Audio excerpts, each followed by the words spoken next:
I aften der vil jeg gerne lave pasta med kødsovs. Men hvilke varer skal jeg så vælge inden super?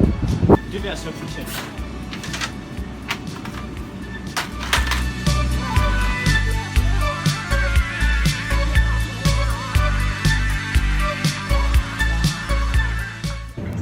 Selvfølgelig vil jeg økologiske hvidløg til vores ret.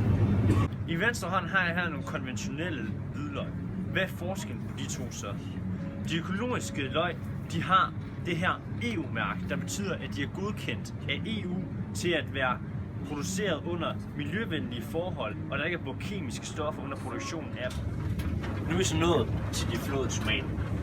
Her er der nogle økologiske til 6 kroner, og her er der nogle, som der er konventionelle til 8 kroner. Her vælger jeg selvfølgelig de økologiske.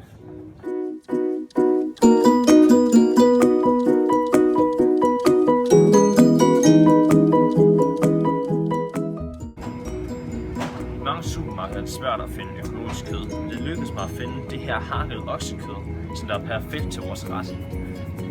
Udover at det er godt for miljøet, smager det også bedre, selvom at man får mindre penge.